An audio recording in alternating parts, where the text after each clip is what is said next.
নমস্কার বন্ধুরা, মেঘার সাথে বাঙালিয়ানার আরও একটি নতুন পর্বে আপনাদের সবাইকে স্বাগত। নিরামিষ দিনে কি রান্না করব সেটা ভাবতে ভাবতেই কিন্তু অর্ধেক সময় আমাদের কেটে যায়। সেই জন্য আজ এনেছি একটা নিরামিষ প্রিপারেশন, নিরামিষ মশলা পনিরের রেসিপি। দারুণ খেতে হয় এই মশলা পনির, রুটি, লুচি, পরোটা যে কোনো কিছুর সাথেই কিন্তু দারুণ লাগে খেতে। অবশ্যই ট্রাই করে দেখবেন, ভীষণ সহজ একটা রেসিপি।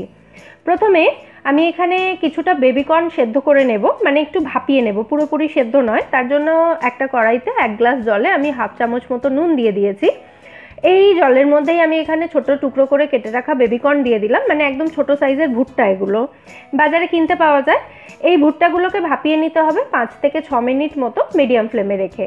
তবে বেবিকর্ন দেওয়াটা কিন্তু একেবারেই অপশনাল এই রান্নাতে। এবার আমি একটা কড়াইতে 2 টেবিল চামচ মতো রিফাইন্ড অয়েল গরম করে নিয়ে তাতে প্রথমে পনিরের টুকরোগুলো দিয়ে ভেজে নিচ্ছি।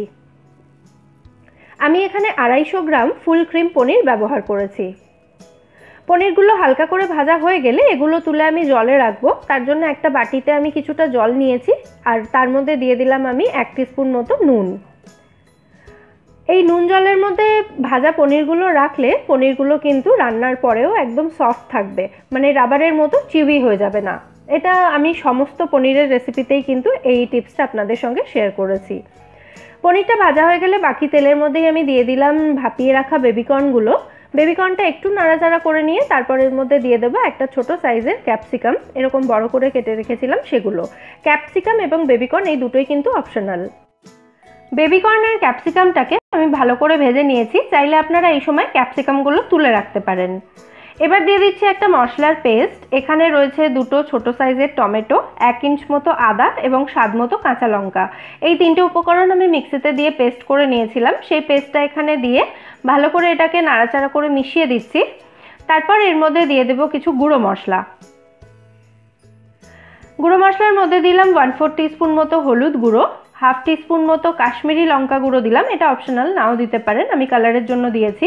হাফ টিস্পুন মতো দিলাম ধনে গুঁড়ো এবং হাফ টিস্পুন মতো দিলাম জিরে গুঁড়ো। এবার এই সমস্ত উপকরণগুলো একসাথে ভালো করে মিশিয়ে নিয়ে এটাকে কষিয়ে নিতে হবে ঢাকা দিয়ে দিয়ে। আর কষানোর সময় একদম লো ফ্লেমে রাখবেন, আর এটাকে মোটামুটি 5 থেকে 6 মিনিট মতো কষিয়ে নিলেই কিন্তু হবে। প্রায় 5 মিনিট কষিয়ে নেওয়ার পর দেখুন মশলাটা অনেকটাই শুকিয়ে এসছে। এখন তেল যেহেতু আমি খুব বেশি দিইনি, তাই জন্য তেল সেভাবে দেখা যাচ্ছে না, তবে মশলাটা কিন্তু খুব ভালো মতো কষানো হয়ে গেছে। এই সময় এর মধ্যে দিয়ে দিলাম আমি মশলার বাটি ধোয়া জল এবং পনির ভেজানো জলটা। এর সঙ্গে আরও একটু জল দিতে পারেন, মানে যে যেরকম গ্রেভি রাখতে চান সেই অনুযায়ী জল দেবেন। এখানে দিয়ে দিলাম এর মধ্যে স্বাদ মতো নুন, তারপর এটাকে ভালো করে মিশিয়ে দেব। গ্রেভিটা ফুটে উঠেছে, এবার আমি এর মধ্যে দিয়ে দিলাম ভেজে রাখা পনিরের টুকরোগুলো। পনিরটা দিয়ে ভালো করে গ্রেভির মধ্যে পনিরটাকে মিশিয়ে দিয়ে তারপর ঢাকা দিয়ে এটাকে মিডিয়াম ফ্লেমে রেখে 2 থেকে 3 মিনিট মতো রান্না করে নিতে হবে। পনিরটা দেওয়ার পরে আর খুব বেশি রান্না করার কিন্তু প্রয়োজন নেই, এমনিই খুব তাড়াতাড়ি হয়ে যায় এই রান্নাটা। 3 মিনিট মতো রান্না করে নেওয়ার পর এটাকে হালকা হাতে মিশিয়ে দিয়ে এই সময় এর মধ্যে দিয়ে দিলাম আমি 1/4 টিস্পুন মতো গরম মশলা গুঁড়ো, আর 1 টিস্পুন মতো দিচ্ছি কাসুরি মেথি। কাসুরি মেথিটা দেওয়ার আগে হাতে এভাবে ঘষে দিলে কাসুরি মেথির ফ্লেভারটা খুব ভালো আসে। আপনারা চাইলে শুকনো কড়াইতে কাসুরি মেথিটা ভেজে সেটাকে গুঁড়ো করে এখানে দিতে পারেন, তাতেও কিন্তু কাসুরি মেথির ফ্লেভারটা খুব ভালো আসে। সবশেষে এর মধ্যে দিয়ে দিচ্ছি আমি ফ্রেশ ক্রিম। বেশ খানিকটা, মোটামুটি 3 টেবিল চামচ মতো ফ্রেশ ক্রিম আমি এখানে দিলাম। যদি আপনাদের কাছে ফ্রেশ ক্রিম না থাকে, অনেকেই বলেন যে দিদি বাড়ির আশেপাশে কোথাও ফ্রেশ ক্রিম পাই না, তো সেক্ষেত্রে আপনারা দুধের সর 4 থেকে 5 টেবিল স্পুন মতো নিয়ে সেটাকে মিক্সিতে ভালো করে ফেটিয়ে এখানে মিশিয়ে দিতে পারেন, তাতেও কিন্তু সেম টেস্ট আসবে, বরং আমি তো বলবো টেস্টটা তাতে কিন্তু অনেকটা বেশি আসবে।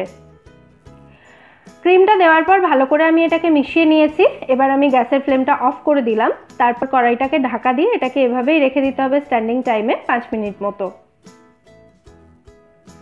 5 মিনিট পর আমাদের নিরামিষ মশলা পনির এখানে একদম রেডি সার্ভ করার জন্য। যে কোনো ধরনের রুটি, পরোটা, ফ্রাইড রাইস বা পোলাও দিয়ে কিন্তু দারুণ লাগে খেতে।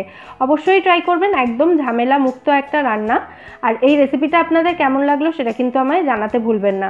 আর রেসিপি ভালো লাগলে ভিডিওটাকে একটা লাইক এবং শেয়ার করে প্লিজ চ্যানেলটা সাবস্ক্রাইবও করে নেবেন। ফিরে আসবো নতুন কোনো রেসিপি নিয়ে। সবাই সুস্থ থাকবেন, ভালো থাকবেন এবং সবাইকে খুব ভালো রাখবেন।